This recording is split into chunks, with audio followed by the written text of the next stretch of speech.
start, share with us some of the stuff that you've been doing right now since you all have been released from jail right now. You all get out of house arrest and you're now outside. What are some of the stuff that you're doing right now? Just put it out in the chat box. What are some of the stuff that you're doing right now? Put it in the chat box.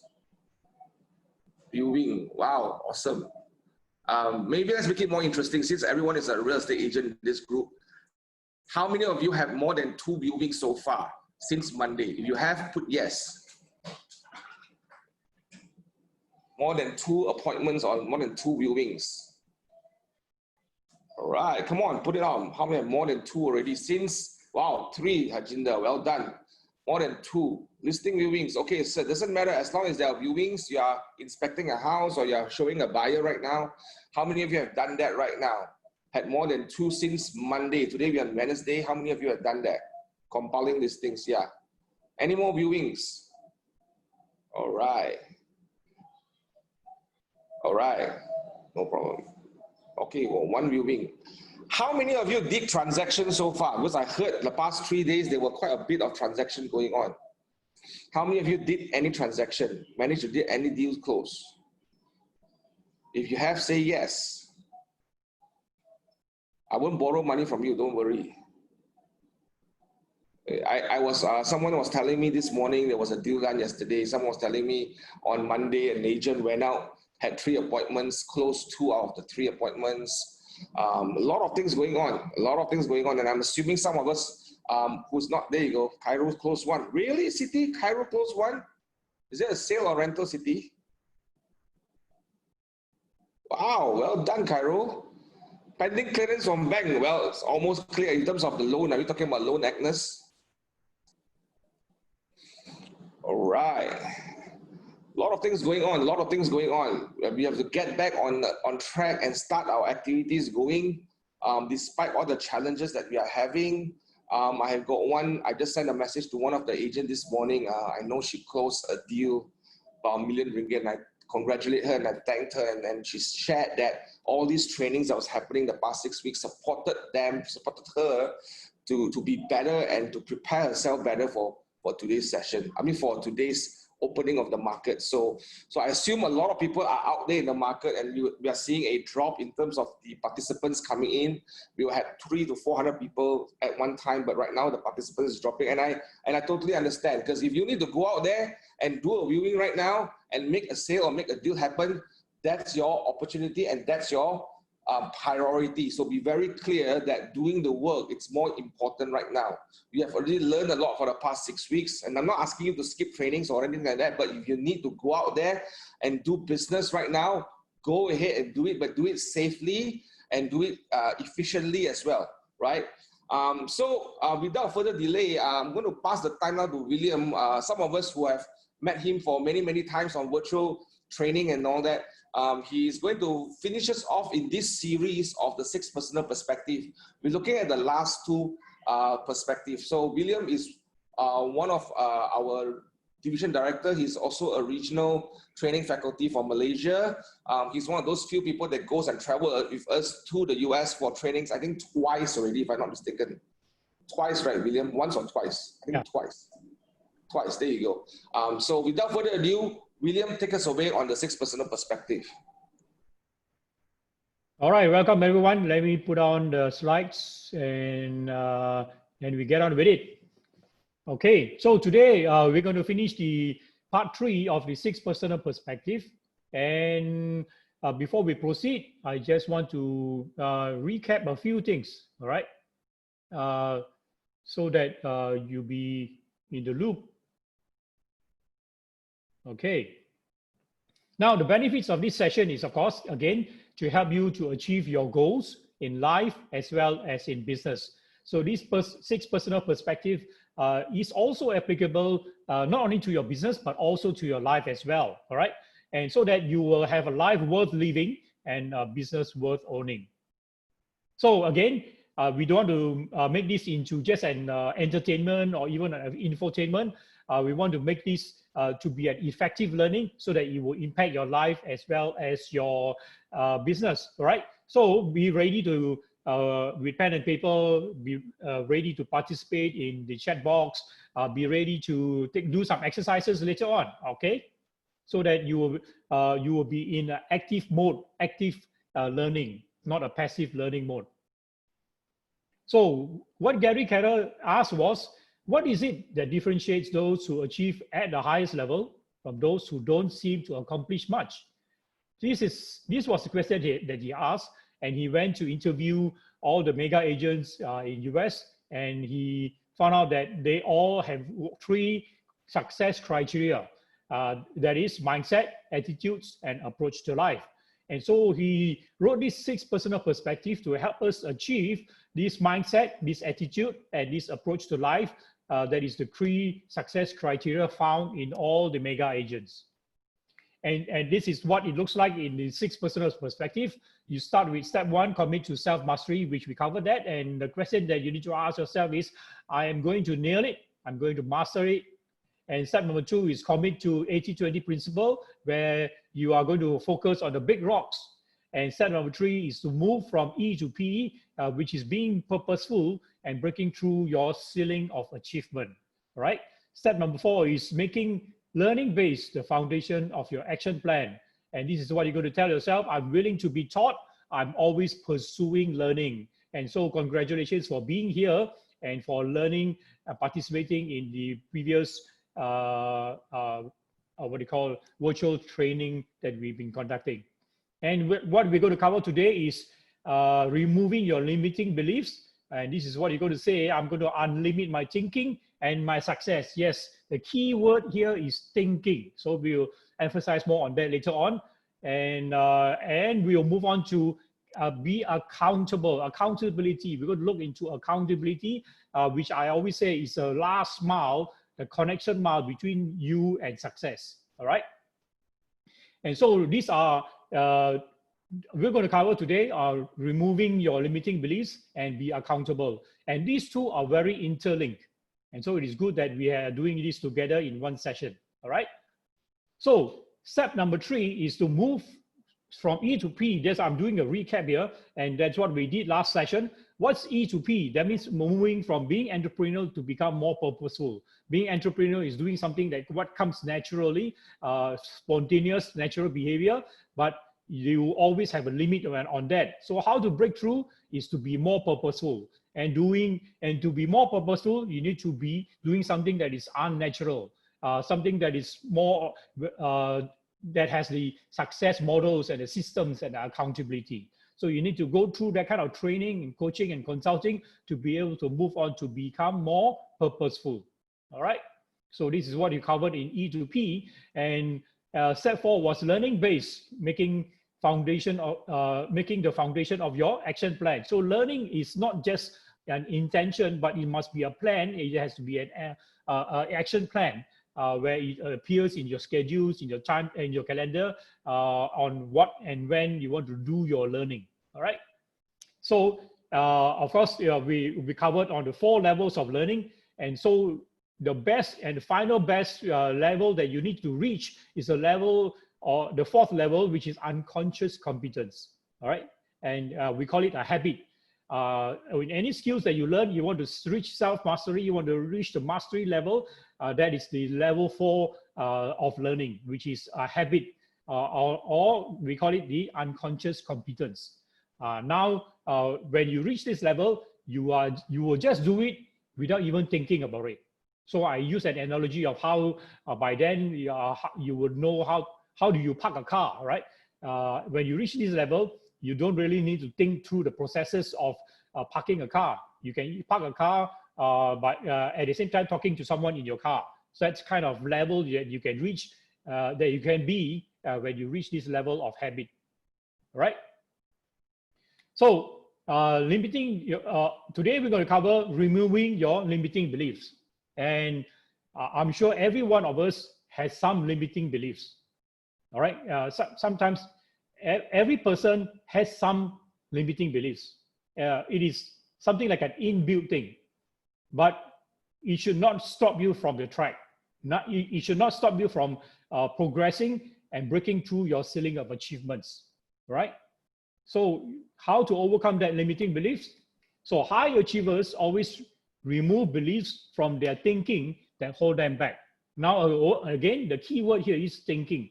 So in Gary Keller's Millionaire Real Estate Agent book, MREA book, he has spent one section touching on this about thinking, right? So he talked about thinking possibilities, thinking your big why, thinking of your big goals and big models, thinking of possibilities, thinking of actions, thinking of thinking without fear, right? So he has spent one big section on thinking, and thinking is the key to unlocking and overcoming your limiting belief. We will cover more on that as we go on. So let's look at the video of this about this thinking behavior. Okay.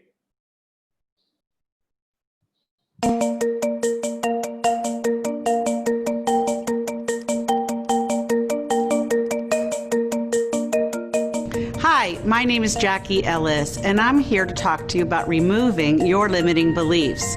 Shortly after joining Keller Williams, I began attending all of the fabulous events available to us, like Mega Camp and Family Reunion. And on the stage were amazing agents openly sharing their strategies for success. And I, very much like you, would be in the audience, writing down notes and taking those strategies back to my own marketplace, which I did implement. Well, a few years after attending Mega Camp, once again in the audience, I realized as I was looking up at these amazing agents that they had fabulous businesses and that I would never have that sort of a high volume, high impact business.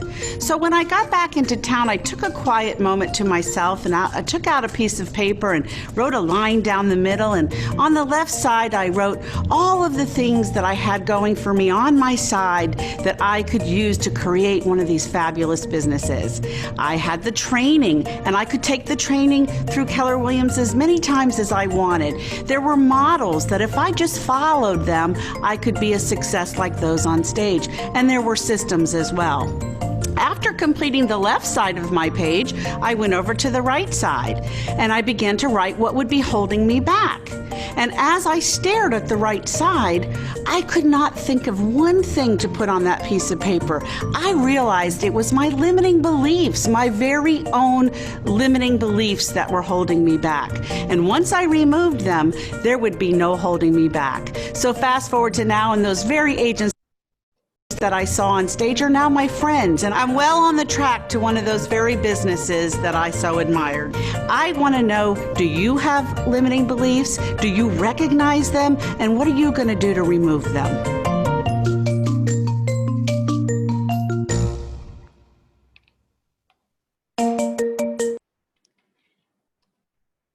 All right. So, do you have limiting beliefs? Think of a moment in your life when you had a limiting belief that you needed it to be removed. So how do you do it? What new successes came to your way once you remove those limiting beliefs? So let me share with you a story of mine, how I had some limiting beliefs. Yes, I have some limiting beliefs.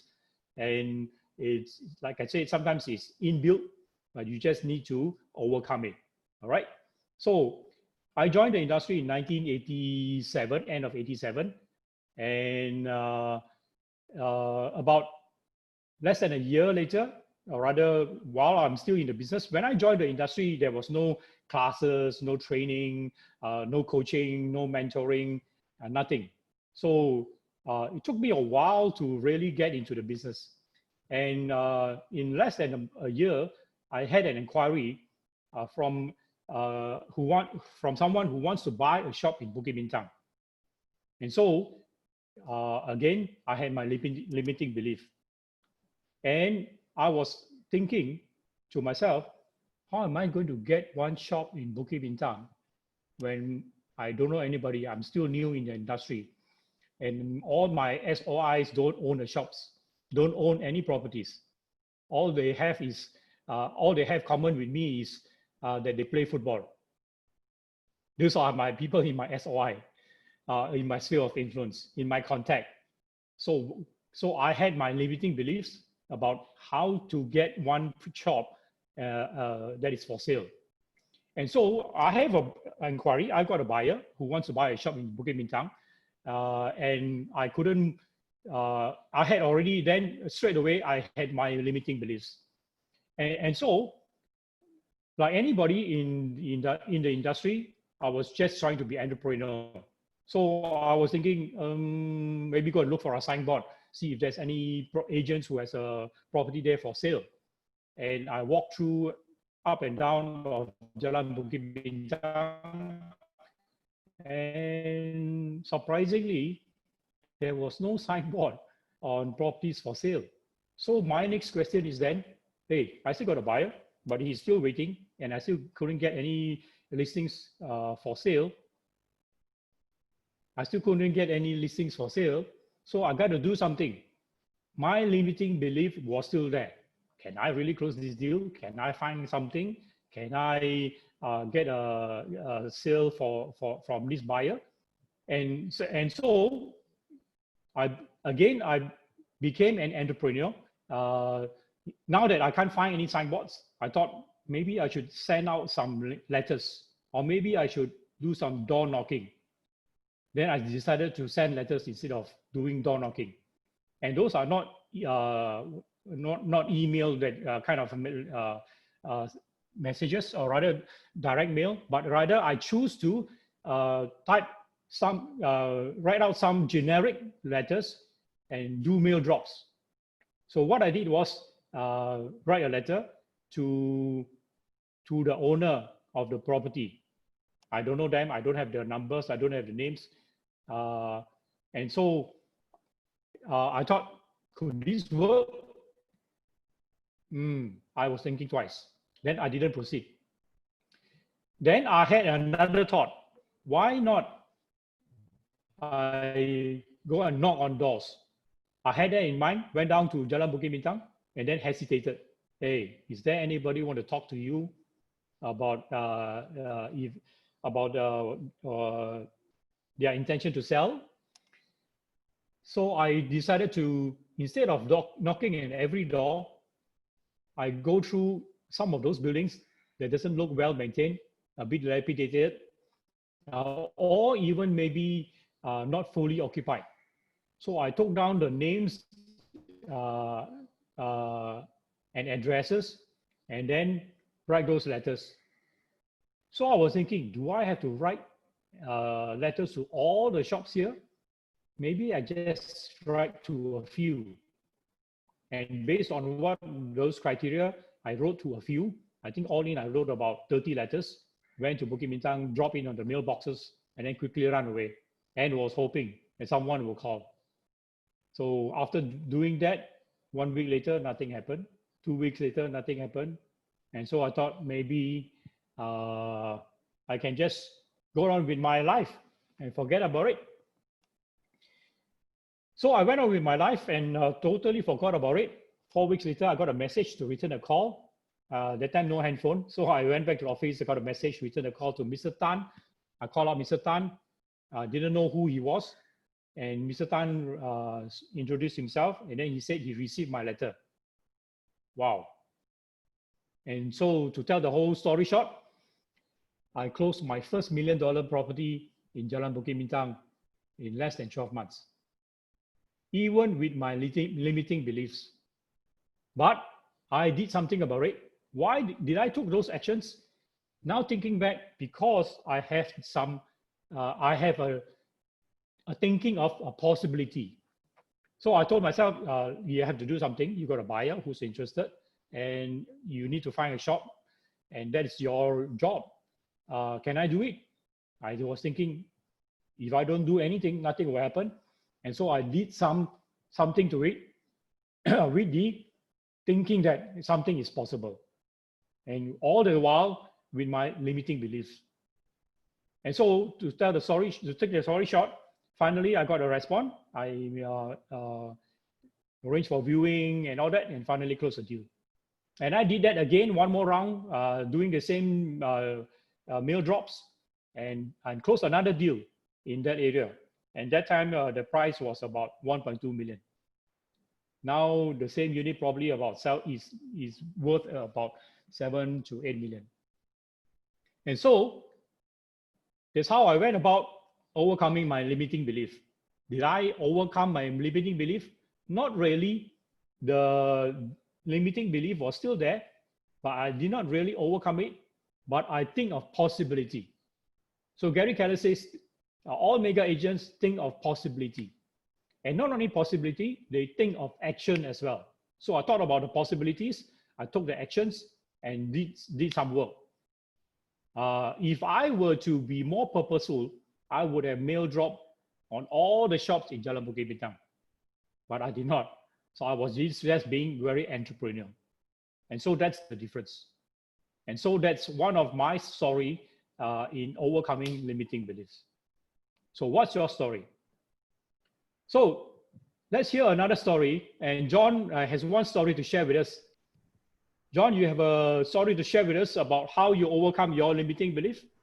I think I have many stories, but I think I want to share these stories, and it may sound a little bit repetitive, but I want to go a little bit deep and detail about this story.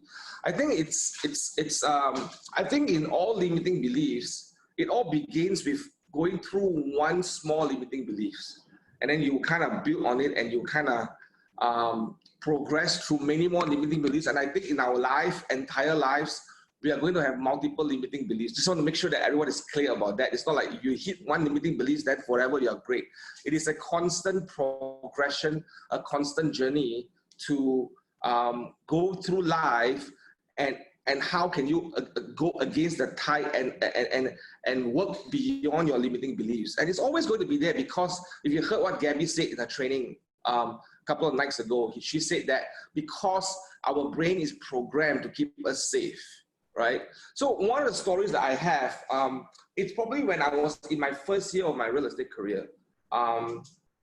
I took some time to make a decision. My time was 3 to 4 months to make a decision to go into the upper range market in Mont Kiara. I started off in Old Klang Road and Jalan Kuchai Lama because my firm was there. And lo and behold, they always say that this is our firm, no work around this area. And that area predominantly was agents or clients who are very Chinese speaking. Now I'm that banana that time I couldn't speak so much Chinese because didn't watch so much Chinese drama yet. Now better already because I watch Chinese drama, Cantonese drama, so I could do talks in Cantonese. But back then it was not my strength, and I need to know where my strength is, right? So I remember going into the old shop lot areas in Kuchai Lama. If you all remember Kuchai Lama in 2004, there were many new shop lots right behind the main Ram Entrepreneur Park. If you know what I'm talking about, the public bank row, and then behind it there were many new shops was being constructed.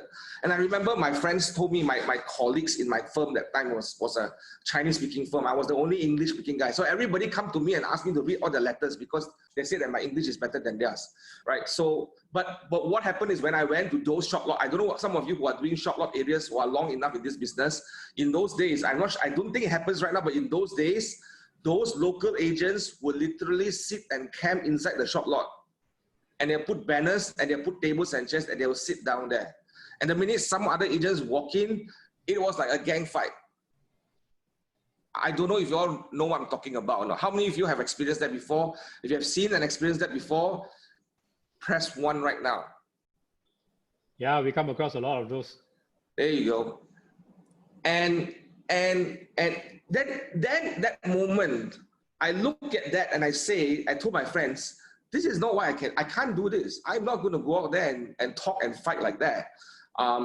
That's not me. That's not my strength. I'm not saying it's wrong to do that. That's their choice. And that maybe works for them. They are very successful. They make a lot of money. They make a lot of deals, but that's just not me. So one of the things that I realized that it's not about, you need to know your strength, right? So I went into the upper end market. The limiting beliefs was that I had going in there is that, number one, there are not many rich people in Malaysia. Number two, they won't talk to me because I'm not rich. Number three, because I'm not smart enough. And that was the limiting beliefs I had. Because I started, and I think most agents started like this. The upper end market is always more difficult to sell than the lower end market. Anything that's more expensive is more difficult to sell than what is cheaper. So I went into the market. The reason why I pushed myself to do it, because I had no choice. Why I had no choice? My big why was very clear. It was 120,000 ringgit in debt. At the age of 23 years old, I was in 120,000 ringgit in debt. So I had to make a conscious decision to fix that debt problem. So every time where I go through the limiting beliefs, I remind myself why I'm doing it. Why am I doing this? Why must I do what I need to do? In that difficult moment, I still remember after I have some success in the first year selling 400,000 properties, 500,000 property. In 2004, a 500,000 condo is considered high end. Because the link house was 400,000, the condo at 500,000 was considered high end. I remember the first super condo or the first condominium that is 1 million ringgit onwards in Mont Kiara was called Mont Kiara Damai. I remember I had to push very hard myself to believe that someone's going to pay money and buy this, right? So I still remember those things. And every time when I had that wall of limiting beliefs, I remind myself that it is because of the big why I need to do this. And I remember the first sale I did there was in Chinese New Year 2005. I remember I was in a bak kut teh shop 2 days before Chinese New Year Eve. I was having bak kut teh with my late father-in-law. And I was having a conversation with him. And he asked me, so how are you? He's very concerned. I'm very close to my late father-in-law. I took care of him until he passed on in 2011, very, very close. So close that I know what medication he takes. So that was how close I was. And he asked me this question. He asked me, so how are you? How's business? I said, it's good. I'm facing this challenge. You know, I don't know how I can work through this, but I think I'm positive about it. And he told me one thing in that conversation. He said, sometimes in life, we just need to be very open about opportunities and be open about you yourself being successful. If you cannot see yourself successful, then who else can see? Who else can see then? So he told me that. And I remember about a few hours after that, the call came in because I have so many viewings, and that particular unit I sold, 28-3, the buyer was asking a lot of difficult requests and all that. I still remember the buyer's name was John Stanfield, a foreign buyer. My first foreigner sale that I had. No idea how state consent work, no idea how FIC work. I used that opportunity to learn. And I felt very difficult. Wow, Masadi talked to me. I'm only 24 years old. Very difficult. I don't know how to handle this. But I reminded of what my late father-in-law told me. If you cannot see yourself successful, who can? And that's a choice. And basically, in general, that's a choice. So what I learned from that limiting belief experience is that you have to make a choice to decide how you see yourself. And you have to make a choice to know that your big why drives you forward. And from every single limiting beliefs, I went from one small one to a big one to a big one to a big one until today. Never did I know in my entire life that I will be leading an organization of 748 people. That never yesterday, I never knew that I could sit in a call and train all the leadership team from all over the world from KW. Yesterday, I did my training for them. Never did I know. You see, you wouldn't see beyond what you can do unless you believe that your big why drives you forward. So my message in this story is that what drove me was my big why, and what drove me was people that encouraged me to see that I can do it. Because that decision it's by you. It's you and I have that power to make that decision. So my late father-in-law reminded me in that conversation in that bak kut teh shop 2 days before Chinese New Year Eve on 2005. I remember that conversation very clearly. So what I'm sharing in this story, I hope it helps you to see that in order for us to go through limiting belief, number one, the big why is the critical thing. Remember and be clear of your big why. Number two, have people around you to tell you that you can make a decision for your own life. Have that conversation. There are people in your life today that could speak to you and have that conversation to help you break through that limiting beliefs. If they can see you beyond where you are, that's a good relationship to have. So I think relationships in my life and good perspective of my big why drives me in my purpose and my limiting to go ahead and go against my limiting belief. I don't know whether that story will help you, but I think that's a very, I can think of that story to share in terms of my limiting belief. Back to you, William. All right, thank you, John. That was wonderful. And we can see from there how he overcame that limiting belief. Let me share the screen again. All right, so that was the story from the two of us and how we overcame our limiting beliefs. Thinking it relates closely and helps you to overcome that kind of limiting beliefs. And so for John, someone has enlightened him on how he should be viewing himself and how that changes his thinking. Okay, so what are the think of a time in your life where you had a limiting belief you needed to remove.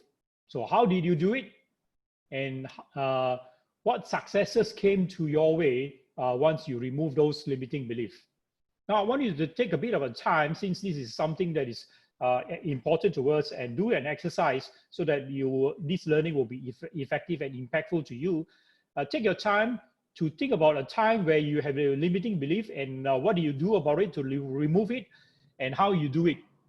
And if you can, just share it with us here. Take 2 minutes to do that.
I'm sure you are writing it and taking your time to do it.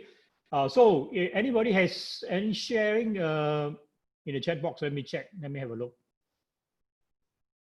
Persistence breaks the barrier. Yeah, in my case, you have a land deal in 2015 and you have to face a dato. Wow, what a good experience. Motivational videos, all right? That's one way to go about. Supposed to think of the question, right? Okay. Yeah. You're supposed to think of your situations. Now, again, the limiting beliefs are most of the time in us is kind of inbuilt for protection, for us to feel comfortable, so that there will be no fear and no anxiety in us, that kind of protection, all right? And so I'm sure you have experiences in situations where you manage to overcome those kind of limiting beliefs and move forward, all right? And it did not hold you back. And so these are the experiences that you can fall back on to, again, identify the strength, the inner strength that is in you, that you can come out of and to use it to overcome your limiting belief, all right? So let's go back to my slides.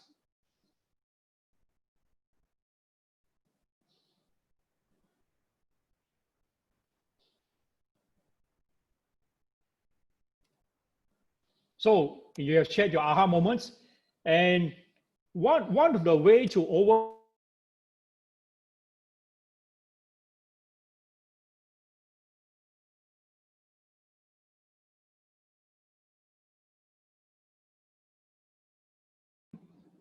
let's just give William a couple of minutes while he come back. I think his internet connection has been challenging for him this morning. There you go. And that's kind of victim mode. Now let me show you what is victim mode and what is accountability mode. All right.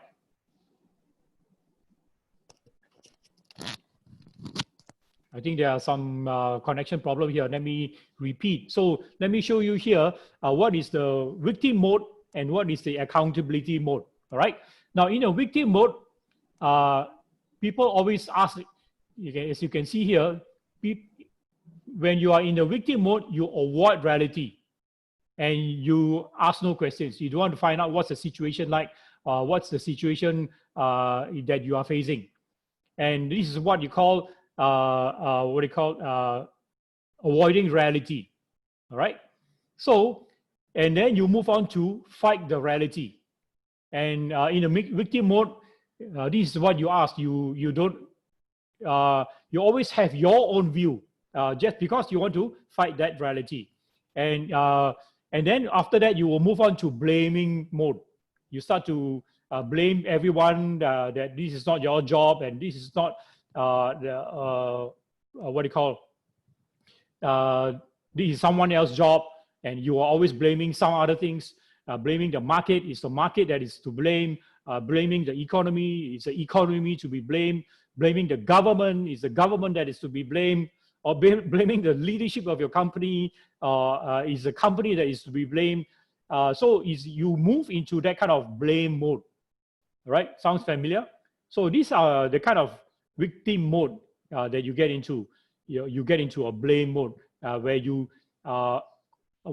project your this is what they call a projection. In the mode of projection, you blaming it on others instead of yourself.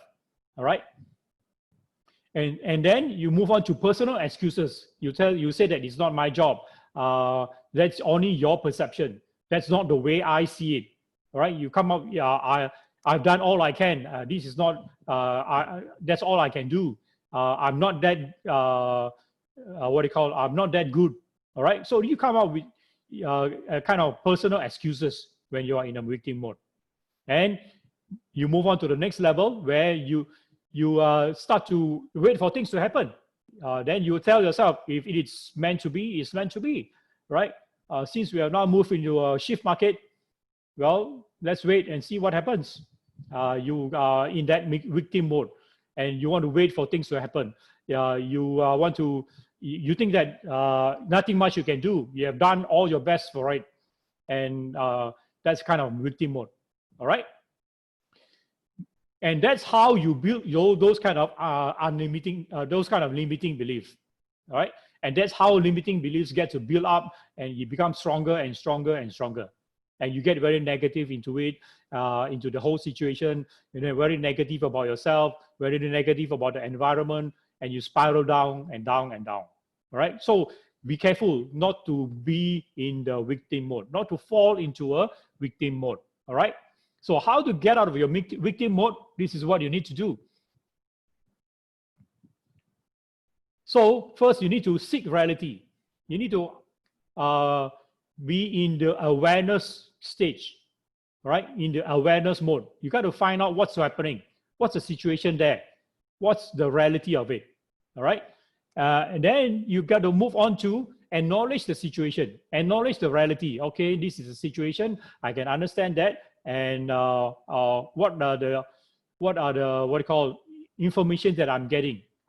So you got to acknowledge the reality. If you are moving on to the shift market, what's the shift market all about? What's kind of typical characteristics of a shift market?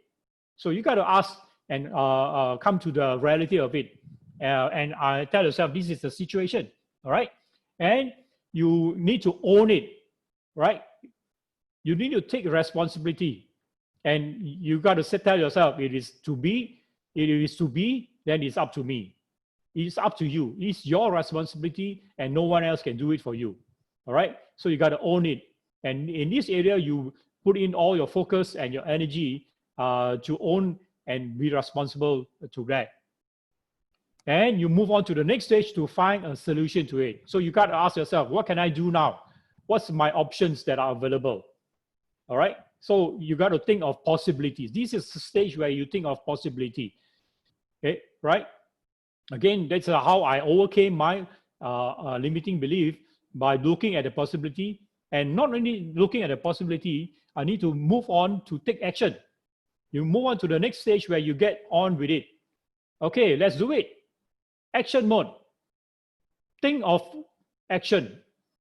Right? From thinking of possibility, you don't only stop there. You move on to the next stage where you think of action. What actions can I do to come out of this situation, to face the reality, to move on to the next stage, to move on to the next level, to move on to become purposeful.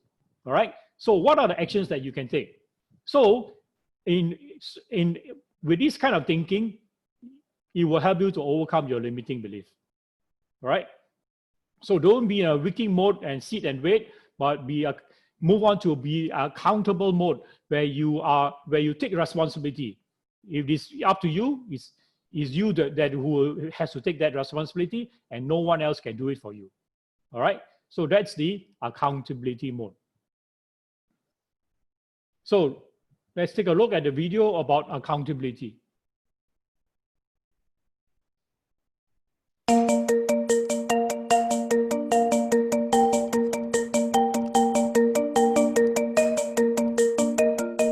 Hi, I'm Gina Roth, and I'm here to talk to you about accountability and what accountability means to me. You know, accountability in all reality is that it's the foundation of your day. And when I wake up in the morning, for me to go work out, if I don't have some kind of accountability, it doesn't happen. And so what do? I have a trainer. I pay him, therefore it forces me to show up and work out early in the morning. We have so much natural ability and it's get us so far in life. But the reality is, without some structure and some accountability, that allows us to move past our natural tendencies. So for an example on accountability inside of our real estate team is our 411s, which is our accountability tool that Keller Williams has taught us to use with our team members. And so we find out what are their yearly goals, how can we break that into a monthly goal, and then how can we do that into 4 weeks, each week moving them towards that. And it's not just about business goals and financial goals, but it's personal goals. I find out what's important to them, they find out what's important to me, and together we grow the business. Accountability isn't always roses.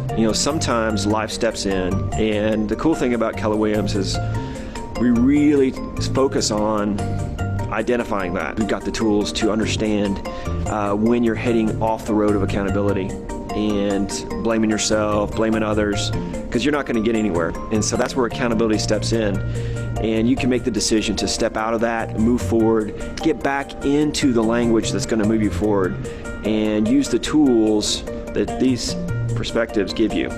Having that and having a plan and focusing back on that is where accountability can totally make a difference, change your life, and quite frankly, change your family's life, your destiny, your legacy.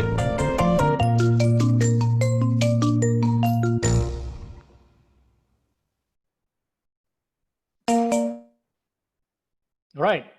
So there is a accountability mode, or you want to be a victim mode. So let's do an exercise here. Think of an issue or a problem you are struggling with right now. Think of a problem that you are struggling with right now. And what you can do, I want you to type out the complaint about your problem in the chat box. What complaint do you have? So let me see if you have. What complaint do you have? Type it out in the chat box.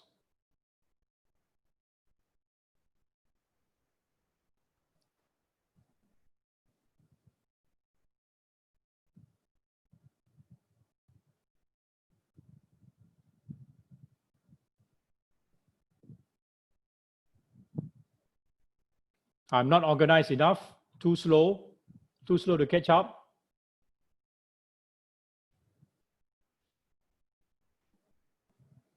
What complaints do you have about your situation? What struggles are you having now? You have small kids. Your internet very slow.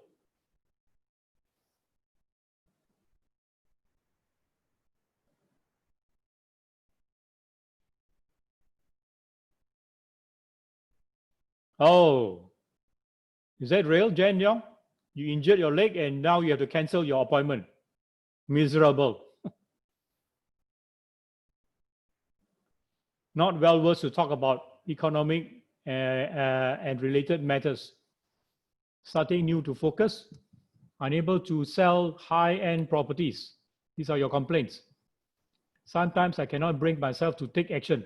Aha moments there. Very handicapped in technology. So what are you going to do about that? Owners too slow to respond. I'm lazy. All right. You need to learn up.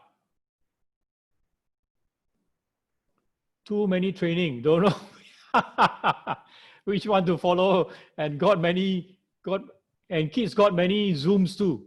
All right, so fighting for the computer. Can't find buyers. High-end properties are unsellable now. Is that true? It's difficult or natural for me to talk to industrial owners. Don't like to read, biggest issue. Not disciplined, no focus. Must work in a team. Aha moments there. Not pushing myself enough.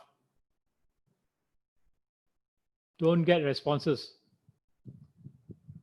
Starting a new focus area. Having a language barrier with clients. Many goals, too little time. Hate Mandarin. I'm not accountable. Too many priorities, so little time. I call now. If I call now, sure people don't come for viewing. Not focused enough. Pricing confusing in MCO times. Can't handle rejection.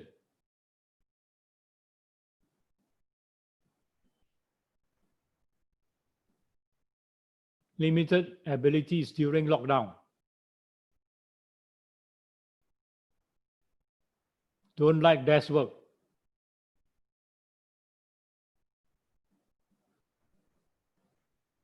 All right, so these are the complaints that you have. I can understand that. We all got complaints. We all have these kind of problems.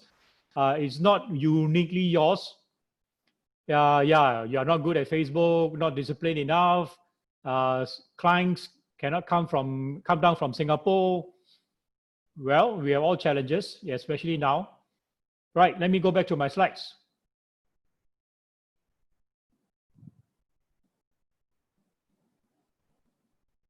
So now that you have already checked all your complaints, actually some of you are not putting in your complaints, you're putting your aha moments, which is good. But basically, we all got complaints, right? We have a lot of complaints about this situation, about that situation, CMO lah, too much training also we got complaint, right? Too much training also got complaint, no training also got complaint. We all got complaints, right?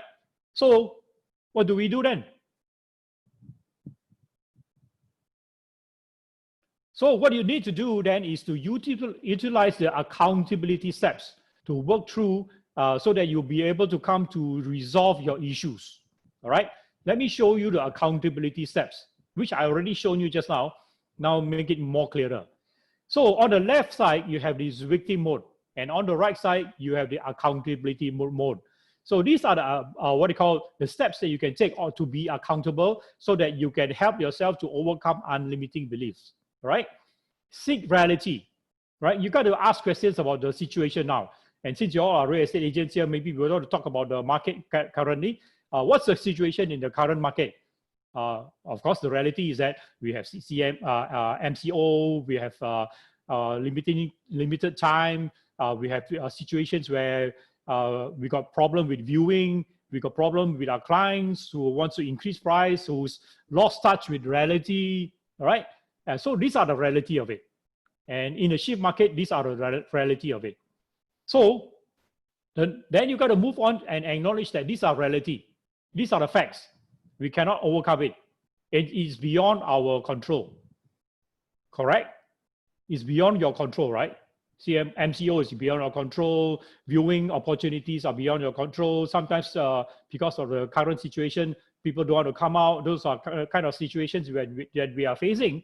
But why do you want to focus on things that you cannot control? Why don't you change your mindset, change your thinking, and think about the things that you can control? What are the things that you can control? Then you need to move on to the third one. You need to own it. Take responsibility. What other actions can you take? It's only you who can take it. No one else can take it. Find ways and solutions to it. All right? So who else can do it? Only you. And who has control over you? Yourself. So focus on things that you can control rather than things that you can't control. All right? Take responsibility, and that is a very important key to being accountable and to overcome your limiting beliefs. All right? So you got to then move on to the next step and find solutions to it. What are the possibilities? Think about the possibilities. Think about what you can do. Think about being more purposeful rather than being entrepreneurial. Like me, when I was being entrepreneurial, I just want to cover a few shop lots and to find those owners. But if I were to do it again now, I would cover every shop lot in the whole streets of Bukit Bintang, right? So find solutions to it. Be more purposeful. Be more purposeful with your solutions. And if you can, find a coach, find a mentor, find someone who can help you. Find a tutor if you have a problem with your technology. Attend classes, attend training. So those are the solutions that you can go on to find your solutions to your challenges. All right. And if you will not find any solution, if you do not own it up, you will not own it up if you do not accept the reality of the situations. So it's all interlinked. All right. So find the solutions and then move on to the next step. Get to action. Get on with it. Not only thinking about it, not only finding the solution about it, but you got to get on with it. Get into action plan. All right. So that's why in the thinking section by Gary Keller, besides thinking possibility, you have to think of action plan. Think of action, and then think without fear, and think competitively and strategically. Right. So in your process of finding a solution, this is how you should think. Think of action, think without fear, think of progress, right? Think competitively and strategically. That's how you should think, and that's how you should get into action. And with these 5 steps, you will be able to build your accountability. All right? So again, accountability versus a victim mode. Accountability is first and foremost an attitude and an approach to your life. All right. So in all mega agents, they have this attitude that are able to help them overcome that unlimiting belief and help them overcome that victim mode. Every one of us is built in us that we have somehow a victim mode or some limiting belief. It's very natural. You need to be aware that you have that. So you need to have that attitude to overcome that. All right. First and foremost is an attitude and an approach to life.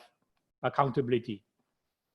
Everything in your life is a result of your choices and actions. You own it. So what happened to you? The results that you are having now is your choices and your actions. Certain things you can't control, certain things you can control. Focus on the things that you can control. What are the things that you can control? You, your thinking, your actions, your choices. These are the things that you can control. All right? And accountability is also a tool for continually changing the result in your life in the areas that matters most. All right? We have a lot of things to do. We have a long list of to-do lists, but we need to focus on those things that will change our life. Those things that matters most. those things that will bring us more results, those things that are more effective. That is your 20%. So you have to be accountable to yourself. No one else would. Only you can be accountable to yourself to keep looking at what you're doing, your choices and your actions, and to keep changing and focusing on your 20%, 20%, 20%. All right? And you need to own up to it. I own my life. I want to continually improve my results. I will be purposeful. I will be learning based to continue to improve. All right? So it's only you. You have to take that responsibility. No one else can do it for you. If you want to be successful, you want to break through the ceiling of achievements, only you can do it. No one else can do it for you. The best that the coach can be is a tool to you. The best the classes can be, the training can be, is only a tool to you. But if you decided not to use it, not to embrace it and apply it, no one else can do it for you. All right. So that's how you overcome that victim mode and overcome your limiting belief. So for accountability to continually change your life, you must acknowledge that it must become a dynamic cycle and not stay just a static concept. The market is very dynamic, it's always changing. The economy is very dynamic, it's always changing. The environment around us, the people around us, your clients around us, is always changing. So what you have been doing and been successful all this while may not be applicable now, may not be very successful now, because market has changed. So if the market has shifted, you got to shift, because nothing is static. So you got to accept the fact that it is a dynamic cycle. It is not a static concept. Doesn't mean that you found one formula and become successful and you can use back the same formula again and again if the market has shifted, if the market has changed. So you got to change, you got to shift yourself. So if you want to be a higher achiever, you must make a conscious decision to stop being a victim and start being accountable. All right, you got to shift from being a victim to be accountable. And how you do that? I just show you the 5 steps that you can use to get out of a victim mode, to become more accountable, and to be a high achiever. All right. So this is the accountability that Mo has. Mo Anderson is the vice president of KW, and she has an accountability partner in every area of her life, in the area of finance, in the area of physical, in the area of spiritual, and in the area of business. All right. So in the area of business, she has Gary Keller and Ed Livermore to be her accountability partner. All right. And so on the physical side, she got a trainer, and on the spiritual side, she got a pastor and a theologian. And so on the financial side, she has an accountant and a financial expert. All right. So these are the people that she has to be her accountability partner to help her to move forward and get out of victim mode and to be a top achiever. All right. So these are the areas you can look at to get people to help you to be your accountability partner in these areas. If you are looking to become something more, if you're looking to improve your physical health, maybe you need to have a coach or a trainer or an accountability partner. All right. So likewise with the spiritual side, with the financial side, and with the business side. On the business side, we have the structure that has the training, and then we have the structure that has the coaching, and we have the structure that has the the accountability part of it. All right. So you can look into that and use that as a tool to help you move forward. Right. So accountability coach, let's talk about accountable coach. Is very effective way, and you have seen how Keller Williams use, and we have accountable coach as well. So without a model to follow, accountability sessions can slip into a chat session. So you can have an accountability partner, but you must have a good model to follow. If not, the accountability meeting will turn into just a chatting session, right? Where no one is being held accountable and time is wasted. All right. So the best way is through a formal coach, all right? But if you don't want a formal coach, you can still use an accountability partner, but follow a model, right? What's a model?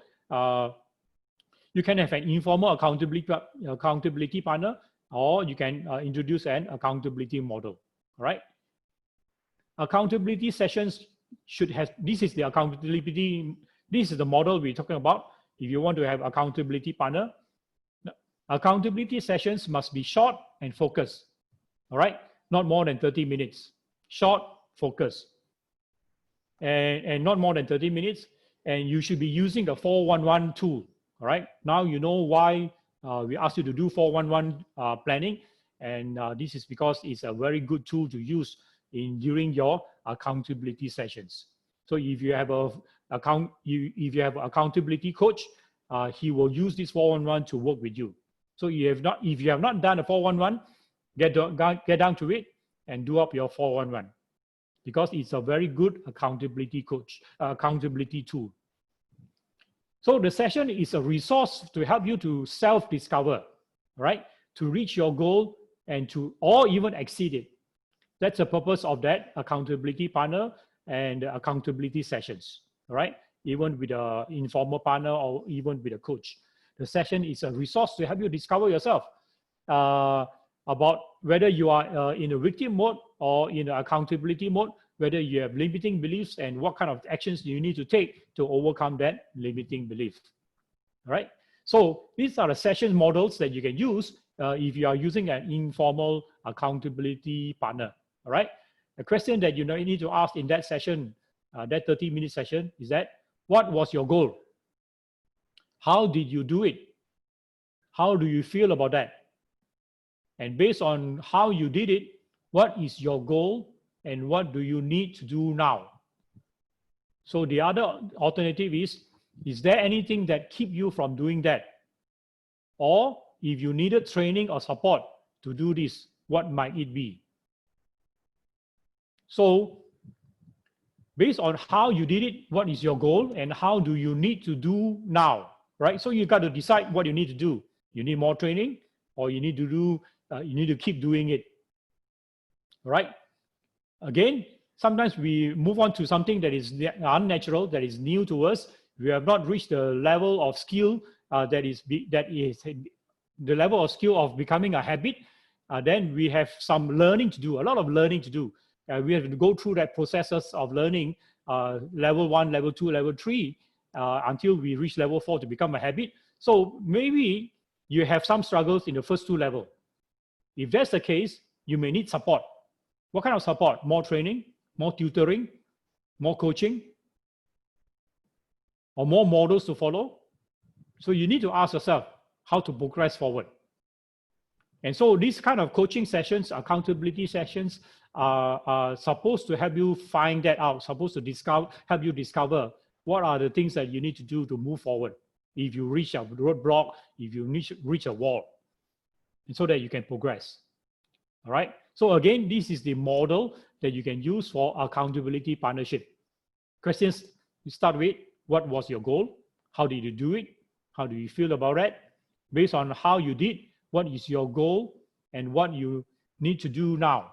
All right. Do you need to do more, or you need more support, or more coaching, or more training? All right. So this is the conversations that you will have in that accountability partnership sessions. Right? So what are your aha moments here? What have you learned so far? Let's see if you can share it in the chat group.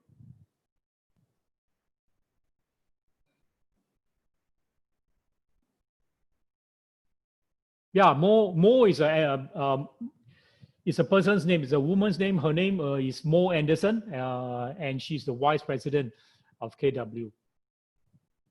Is there any?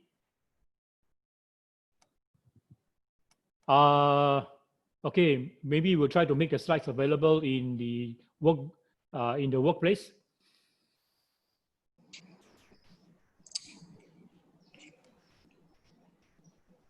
So what are your aha sessions here? Don't be a victim. Yes, be aware that you are a victim, that you are in a victim mode. Action plan, 411. Yes, very good. If you don't know how to do it, if you have not done it, get someone to help you. You like the support system here. Very good. Give us feedback. What are the support system that you like? Or maybe we can do more for you. Be accountable, right? Limiting belief will only hold you back, not allow you to move forward. You can try to approach bigger accountability. Be accountable.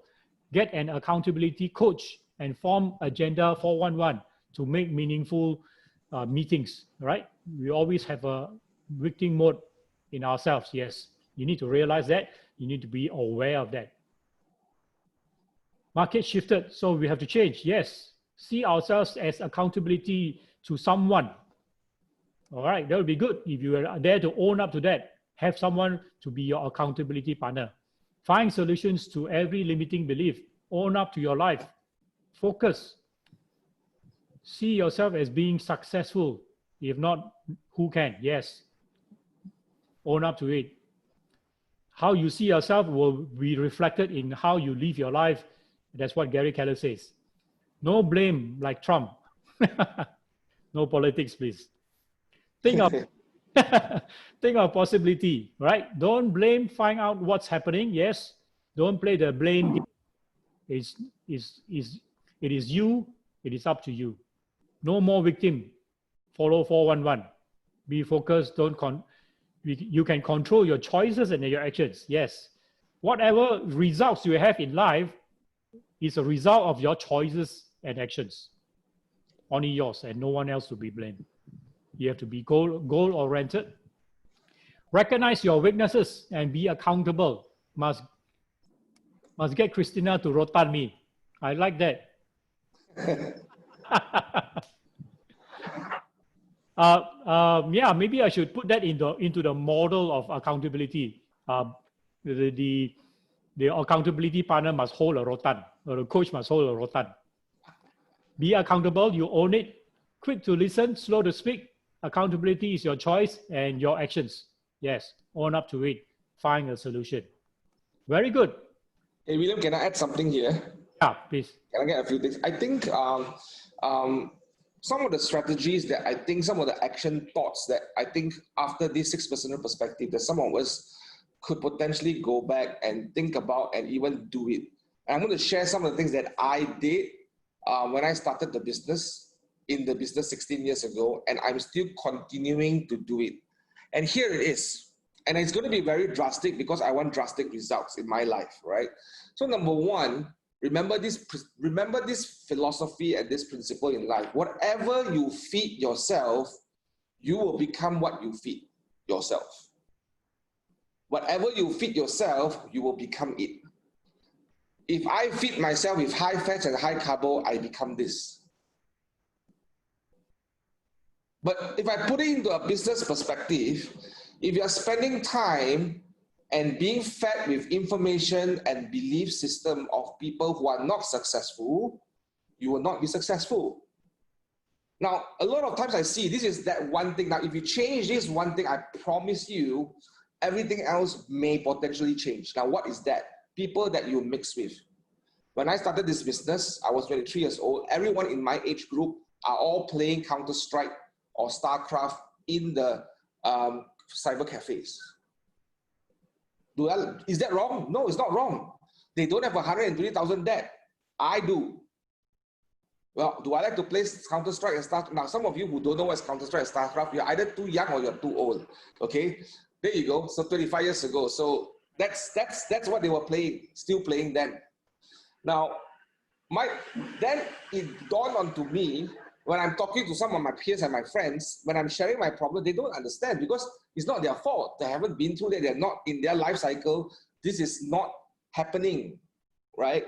So the question then is, who you spend your time with, the 5 closest person that you spend your time with, and who are you getting fed from in terms of information, experiences, knowledge, and beliefs are the one that will determine and shape where you are.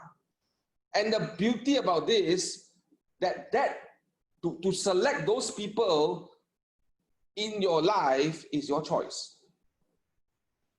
To select those people to be in your life is your choice. Who you choose to invite to be in your life is your choice. Now, the only people when I started this business is I basically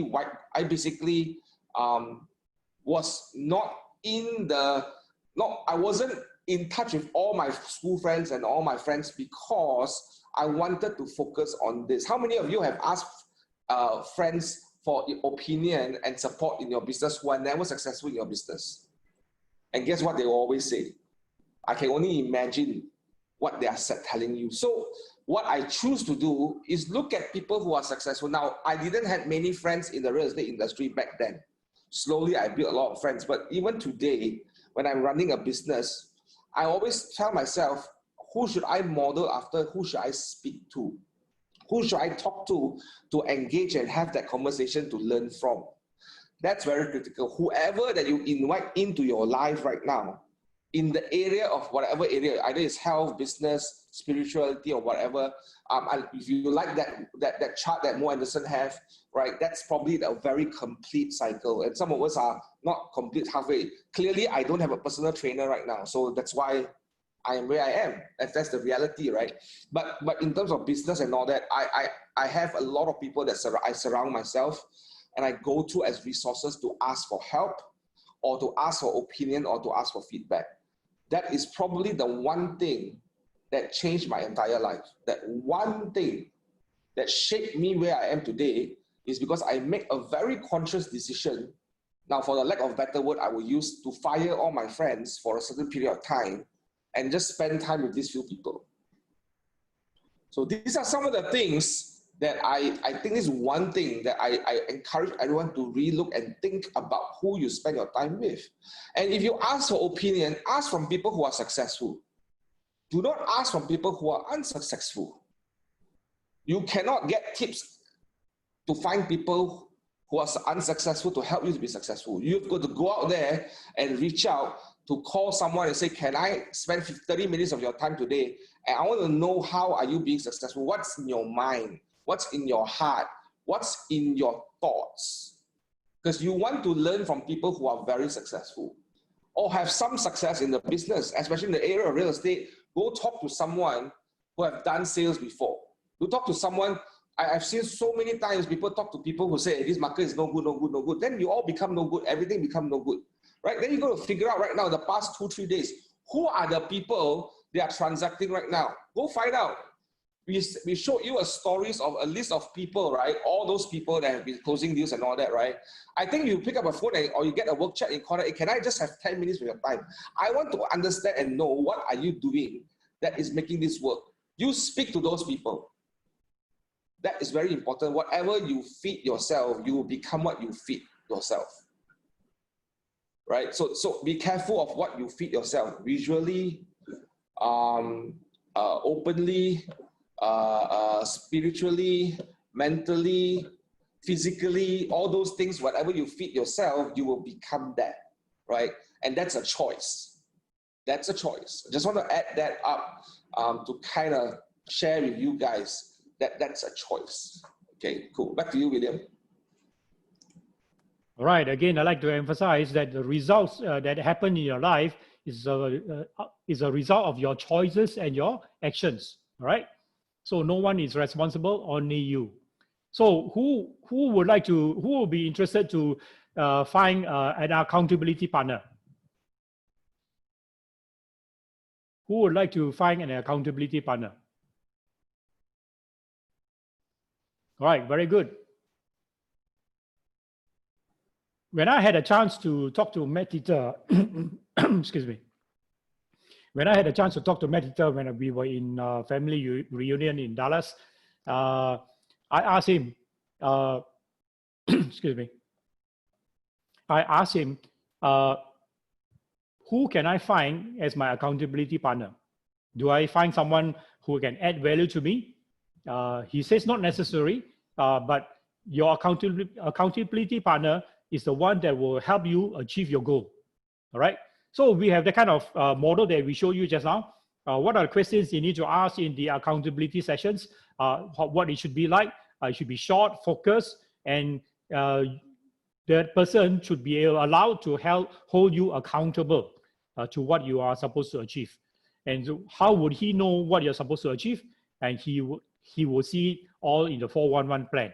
All right. So that's how you go about into the accountability partnership thing. All right. We have a model for you. We have a set of conversations to help you to come to that accountability sessions and to become accountable to your situations. And the whole purpose of that accountability session is to discover yourself on how to where you are and what you need to do to go forward. All right. So very good. So if you are planning to find an accountability partner, I congratulate you. You go and you can have our slides on the models and the conversations that you can have in that accountability partnership. All right. Let me see what else do I have in my slides. Oh, that's the end of it. There's a question here by Cindy. I think it's a very good question. I just kind of want to address it, William, if you don't mind. Does the accounting partner, must it be successful people? Now, bear in mind, there are two things that I talk about just now. I just want to be very clear here. Accountability partner can be someone that you choose that is interested to support you to do your business well. It could be your wife, your spouse, it could be a coach, it could be a peer in your business who is trying to struggle, is trying to go together. That's okay, because accountability partner is a very straightforward journey. Both of them agree that this is possible. Both of you agree that you all want to achieve this, right? That's an example of accountability partner. But people that you spend time with to get feedback or to be pouring in your life, that person should be very successful. Do you want to learn from people who are successful or people who are unsuccessful, right? You got to understand that part. Now, if I want to listen to some people who are not successful, the only reason I will do that is I want to write down what they did and I will never do what they did. But that's not a good positive way to learn. A good positive way is to focus on the positive actions that people take, to focus on the journeys that people take, to focus on the life that people live, so that, because success leaves clues, right? So you want to spend time with people who are very successful. I've got the privilege to spend time with owners of businesses that are so big in Malaysia. Remember, I had a limiting belief before. I said, when I started this business, I never thought there were so many rich people in Malaysia. Remember what I said just now? It was, and when I entered in my real estate career for the first 2 years, I then realized that just because I don't know any rich people doesn't mean they don't exist. And then I realized that actually a lot of very successful people in this nation. Now, the way the country is being run is in a way that you've got to be so strong and so tough, and then you will be successful, right? So that's the kind of people that I had opportunity to spend time with, and they become clients, they build relationship. I remember having good conversations with all these people that taught me and that shaped the way I am today, based on what I'm learning from them. So with that perspective, just to answer Cindy's question, accountability partner is someone that believes in you and or believes in the journey together, and they are wanting to see this as an opportunity to move forward. And it could be anyone, right?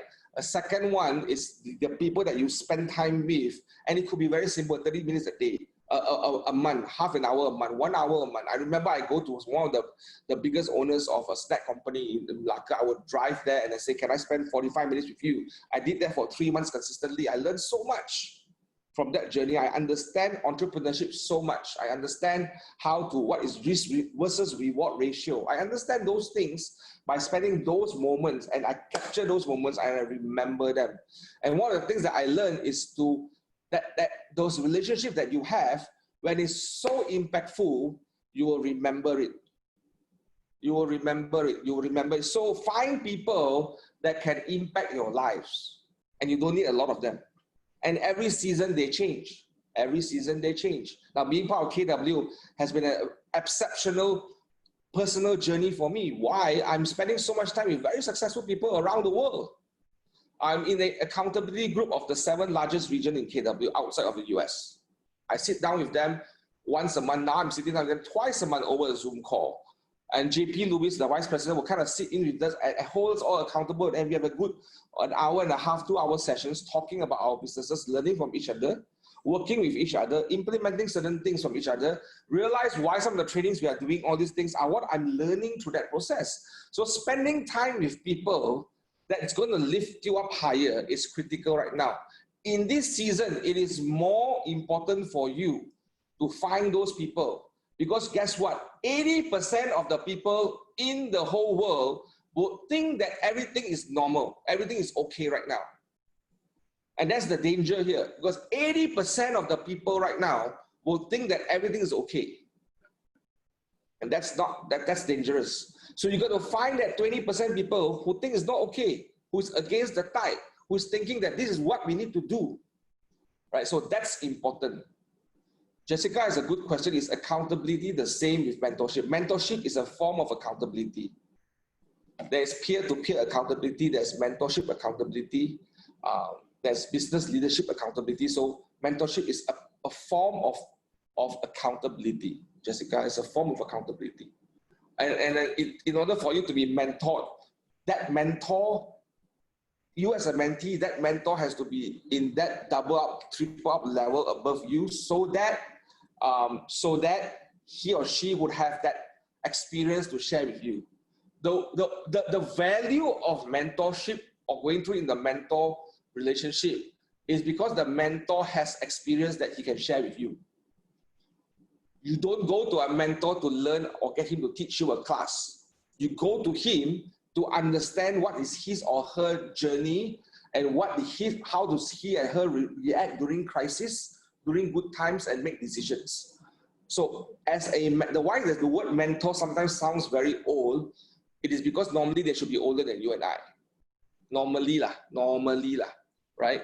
Or they should have more experience, or they should have more success in life or business, so that they can add value to you through their experience. The value of having a mentor is that experience.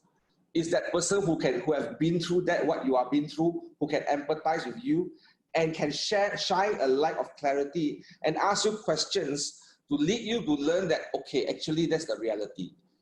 Right? Because a mentor have gone through that. Yeah. They have gone through the pain. And the journey is this, I talk about first thing is relationships, right? The second thing is this, embracing reality is probably the next important thing. And you notice in that chart that William shared just now, in order for us to be accountable is really knowing our reality. 80% of people today, after this crisis, are still not in reality. I'm not being political here and all that, I just saw the world leader of the biggest country in the world, the most powerful country in the world, not the biggest, the most powerful country in the world, the president of that country is saying this, despite of people being sick, we need to open up the economy of the US. That itself is not reality, guys. That's not being real. We are not embracing reality and work towards a journey of trying to fix that problem. And 80% of the people are like that. So embracing reality is very critical. Embracing the truth is very critical. Only when you can see the truth that you shall be set free. If you're not seeing the truth, you are denying the truth, you are in denial, it is more painful in the long term. Short term, you'll feel good because why? I'm not changing, I'm not adjusting, because adjustment and change is pain, right? So short term, you'll be okay. But long term wise, you will die a gradual and slow death. And another crisis come, you will die even faster. So the challenge is be real. Get real, get realistic about things. And some of the things that people ask me right now in a journey of business, what's the reality? How do I set a realistic goal? Some people say it's an easy goal, a realistic goal. And I'm here to tell you this. What's a realistic goal? I didn't give you this straight up front, everyone's perspective. You take this note right now. A realistic goal is when you set a business goal to generate revenue, and that revenue must cover your life expense. Example, if your life expense, paying your mortgage, paying your car, paying your whatever expenses that you have, paying your, children's education, your savings and all the whatsoever, if that's the case, right? And let's just say that expense totaled up to an annually of 100,000 ringgit, a 10,000 ringgit, 120,000 ringgit, a 10,000 ringgit a month expense. your business goal should be way higher than 120,000, or at least hitting 120,000. Now, if you set a goal of 50,000, because it's easier, because it is realistic, is your life going to be successful? Tell me that, yes or no? Are you setting yourself up for success? And why people, you'll be surprised, guys, a lot of people do it. A lot of people say that easy goal is realistic.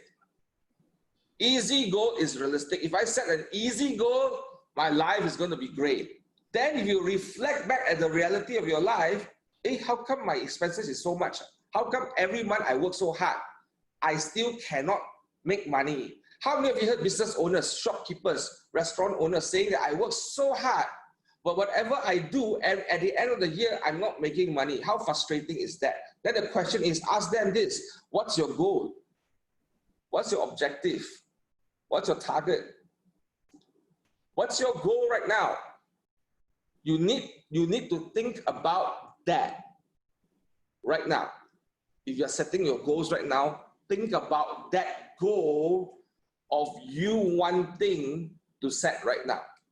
Is your goal realistic? My definition of realistic is this, as a business goal. Is your expenses more than your goal that you set in terms of your net income? Or is your net income bigger than your expense? If your net income is bigger or equal than your net expense, then that to me is a realistic. If your income that you set, the goal income that you set is lesser than your expense, that is an unrealistic goal. That's the reality of life. Then you start asking, is this for me? Is this business for me? That's a good question to ask. But then again, my expenses is like that. What other business can give me this return right now, or this opportunity right now to earn that income?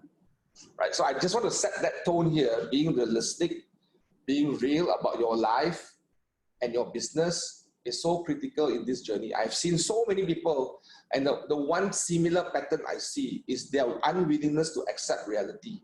When you cannot accept reality, you cannot take realistic steps forward. And when you cannot take realistic steps forward, you only hurt yourself and you hurt other people around you. That's the journey you have to take right now.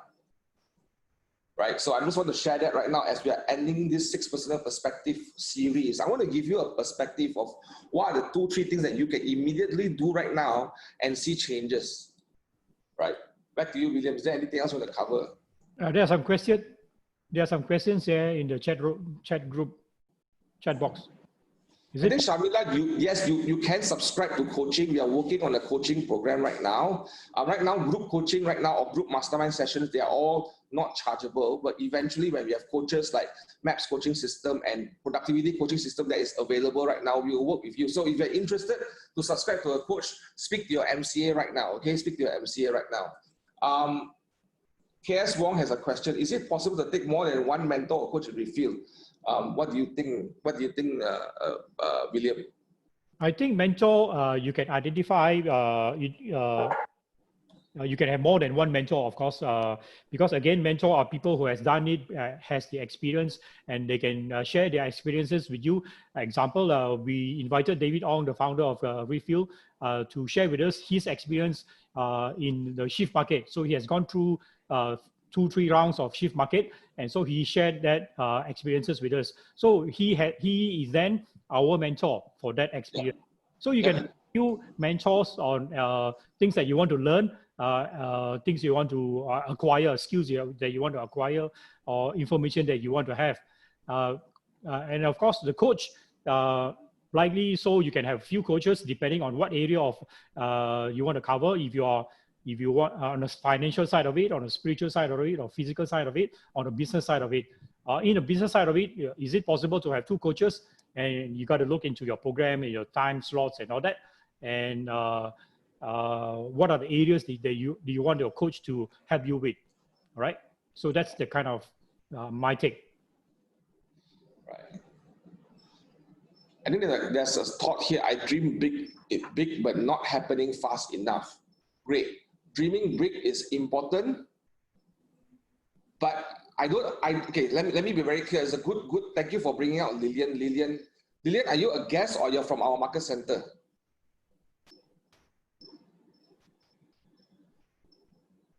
MC2, okay. Now, dreaming big is critical. Thinking big is also, now dreaming and thinking is a different thing. Dreaming is a wish, thinking is working on it, right? So dream big, think big as well, right? So I'm going to make sure that that's clear. Work hard on the right things, right? Slow results, it's not necessarily a automated default. It's extreme results. Basically, if you take extreme measures, you get extreme results. If you take fast action, you get fast results. The goal is not to focus on the results. The goal is to focus on the processes to get the results. So I give you an example. If you want to, Lillian, what's your goal right now? Just share with me what's your goal right now. The next 7 months, what's your goal, Lillian?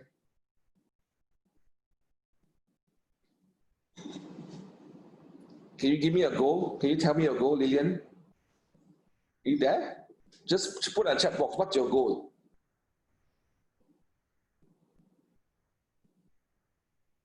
Sell a house, 240K commission. What do you mean? What do you mean sell a house? Sell one house? Can you clarify for us? Sell a big house and, no need to unmute. Sell a big house and be able to earn 240,000 commission, right? Is that what you're saying? In one transaction? Okay, got it. So you're going to sell a big bungalow. So what would that value of the property be right now? Tell me the value of the property. 15 million ringgit, got it. So if that's your goal right now, if you want to really achieve it in the next 7-8 months, you want to do something about it, do a specific 135 or specific GPS for this. That's the first positive step. And in your 135 GPS, it will probably tell you how many people you need to work, how many people you need to call. And if you put intensity in looking for buyers that can qualify it, now how many people with an income that can qualify this money? He's probably a multi-millionaire, am I right to say that? If I can buy a $15 million home, right? I'm a multi-millionaire, I'm definitely the business owner of a small and medium enterprise that is very successful, or a multinational company owner, or from a very rich family, right? Those people, right? And that's what you need to do right now. If you need to find those people, you've got to be so purposeful and devote your entire life for the next 7 months to be so extreme and knock on their doors and ask them, I've got this listing, are you interested to sell? I will go to the neighborhood and knock on every single door and ask them, hey, is this what? Now that's an extreme way of doing it. Does it give you results instantaneously? Definitely no. But in 7, 8 months, 12 months, what would that do to your business? I can only imagine. When you spend more time connecting with all these people, what would do to your business, right? So that's what I ask of everyone, to think about their big goal, and the action must then collaborate and commensurate to the desire of wanting to hit the goal. If you want to hit this goal, you must show, your action must show, right? Now, if I want to make agents successful here right now in Keller Williams model, what must I do? Do I stop doing MCL? No, I must have high intensive training. Was the amount of training that we do for the past 6 weeks, was it in a high volume? Was it in a high level? Was it intense? Does it happen every day? Almost every day, right? Now we are doing day, morning, noon, and night. Is that intense? Absolutely. Why? Because we want to make sure that you guys are successful. That's the action plan. Whatever we are taking action commensurates with the desire. So if your action versus your desire to want to make something happen does not tally, then you've got to ask yourself, is this what you really want to do? Do you think you can do it? If you want to do it, I don't think nothing can stop you. But to put a sign say, oh, in 3 months it must happen, I don't know. Yeah, I don't know your plan. And there are a lot of things that you cannot tell. You wouldn't know. But if you put your heart to do it, and if it is something that is needed, that is necessary to make a point in your life, then go do it. And if you didn't achieve it, what's the worst thing that could happen? Tell me. If you've spoken to all the SME owners in Malaysia, you've spoken to everyone in that neighborhood that the property is at right now, what would happen to your business right now? If you didn't sell the house, possibility is there. If you didn't sell the house, what would happen to your business right now? You've spoken to so many of these people. You put so much intensity in your work. What happened to your business right now, Lillian? Tell me. That everybody is answering for you right now. Can you see that what would happen? Because you put that effort to do that. That's if you want to do. That's if your GPS tells you that that's what you want to achieve, right? So that's how, when you put intensity and focus as your number one key thing, and this next 3, 6, 7 months, focus and intensity is the number one prescription that I'm giving you guys. If you're not intensely looking for appointments, if you don't set yourself up in many appointments, many viewings, having many listings, having the best deals in town, you're not setting yourself up for success. The goal of us doing all these trainings and all that, right, is just not to make you feel happy and nice and good. Yes, it does do that. It gives you a sense of support. It gives you a sense of relief. It takes away some anxiety.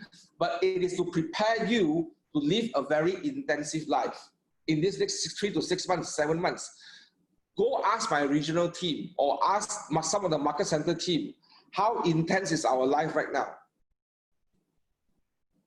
I tell everyone that works with me in the team right now, they really say they didn't sleep. It's very intense. It's the timelines and the deadlines that we set. It's like today I want to do something. This morning you guys got to make sure it happens. Yesterday we make a decision to do certain things. Today it has to happen. The deadlines are tight. The timelines are tight because it's intense and focused. Whatever can help bring some clarity and support to agent. There you go. Lynn says that I want everything yesterday. I'm intense. But if you want to drive success, that is necessary for this season. It's more this season. Now, I think from what they are saying on the screen, I don't think they are complaining. They're just sharing their journey. I don't think they complain one. They kind of okay with it already one. And I try to adjust myself. But they know that the heartbeat is now.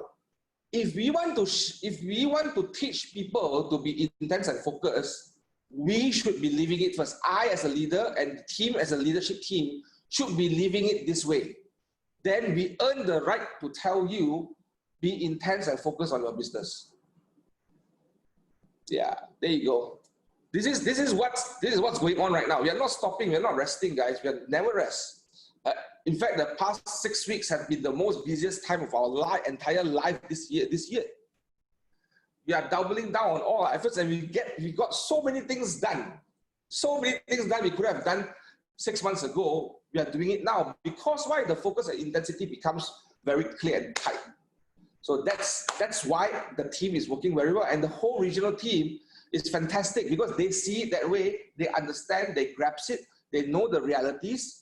They receive and accept the realities, so they're doing it. And without this team, I couldn't be standing here and talking about all these things. I cannot tell you examples because they are the ones that's doing it. You all should be thanking the whole regional team right now. You all should be calling them, texting them, saying that thank you for not sleeping. And that's true. When Rayleigh says that she's not sleeping, they're not sleeping, I totally believe them. Don't thank me, thank them. They are the guys that's doing it all. I still got a bit of sleep every night. So I want to just say this, that intensity and focus is so critical in this journey. I'm going to pass the time back to William. I don't want to take so much time because I think we have more sessions to go after this. We have a Matterport session after this. Is there any last things that you want to share right now, William? Yeah, our limiting belief will always tell us, we don't have time for training. But if you're on the accountability mindset, then you will tell yourself, you need to go for the training because that will improve your business by leaps and bounds in the long term. Your victim mindset will tell you that, I don't have time to do lead generation. But accountability mindset will tell you, you will say to yourself, I need to do lead generation because that's my future business. All right. And so again, whatever results that happens in your life is a result of your choices and your actions. All right. Okay. So think of possibilities, think of actions, think and think without fear. That's what Gary Keller is saying. All right, back to you, John. Okay, hang on for a guys. I got a little bit of an announcement today that I think that some of you may not be aware. So I'm going to put that announcement. Can I have the announcements up, please? Okay, these are the regular books. So you have your first time joining us. you are not sure how to, a lot of the contents that we are talking about come from these 3 books. Email hello@refill.com. I think we are beginning to able to share with you how to send the books to you soon. Next one, please. Next one. We are going to have this session. No, this session this afternoon. No, first one. Thank you. This session this afternoon at 2 p.m. We are going to first review and do the preview for how we are going to do virtual 3D solution in conjunction with our new partnership with Matterport. This is an exclusive offer only through KW Malaysia. Now, if you are a guest, you're not part of KW Malaysia, not part of Refill, you're welcome to join us. And that offer will extend, we will extend that offer to you as well. So don't worry, you will still get opportunity to get that offer that we are offering. And it's a very, very good offer. It's limited to 50 for the first 50 only. And I think we only got about 15 sign up and taken that offer. It's only left 35. So just come for it and learn and understand what is 3D solution and creating 3D virtual tours. We have Bruce Wells, the MD of Asia Pacific for Matterport, will be joining us, representing and sharing with us how to use this technology, how it's going to impact our lives and our business. And I think this is the new normal. If an agent today do not have a 3D solution walkthrough or virtual tour with their clients, they are missing out on getting market share. And trust me, 80% of the agents are not thinking about this right now. Okay, next slide, please. Okay, tomorrow we have David Voorhees. He is a very, very reputable person in the KW family. He is working very closely with Gary Keller himself to design labs process to how improve the technology of Command or KW to all agents. So his perspective as an agent who is doing a very good high volume of transaction, together with working with labs as the key labs manager for the entire KW to work with the technology team. So he will give you a very good perspective of why technology is critical and how to use technology, integrate technology, and how they are teaching the people to use technology right now. So David Voorhees will be with us tomorrow night from 9 p.m. to 10:30 p.m. I encourage all of you to sign up and get guests to come in. You're all welcome to see, because I think database with technology is the quintessential component in our business. Next slide, please. Our rents are, let's just pass this slide. Can I have the next one, please, about the announcement this afternoon? Do we have a slide about announcement this tonight? Can someone put a slide out for our tonight's announcement, please? Okay, give me a second. Yeah, hang on. Just give me 1 more minute. This is very critical. Okay, I want you all to know this, because some of you may not know what's going on tonight.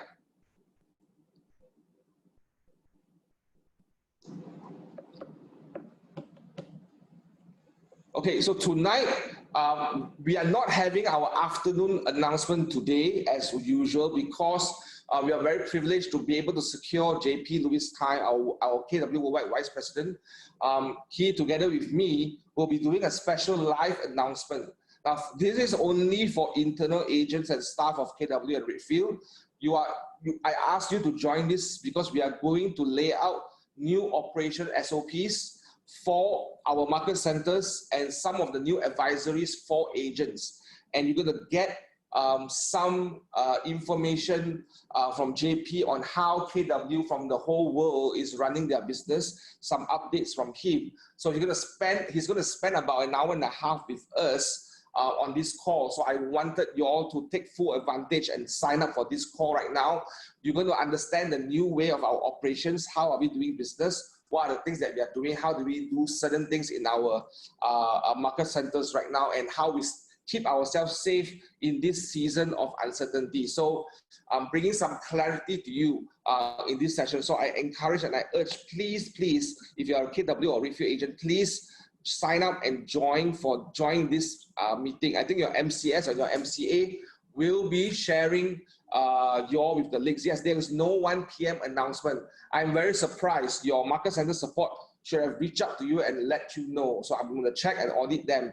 They should have spoken to you and told you. So the regular 1 p.m. appointments, meetings are not going to happen. We are going to come for this 8:30 p.m. announcement. So please come and sign up for this session so that we will update you on some of the things that we are doing tonight. So it's 8:30 p.m. to 10 p.m.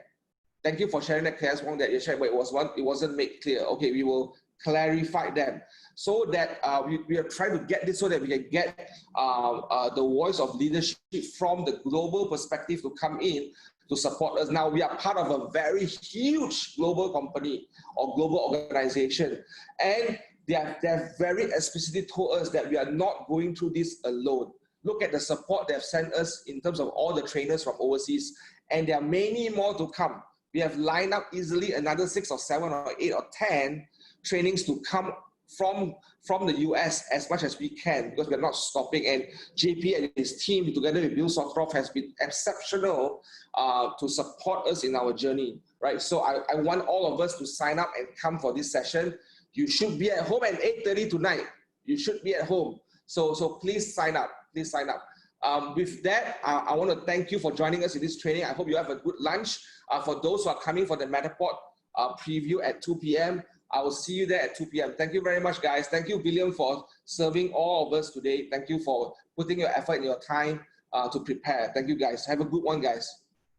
Bye.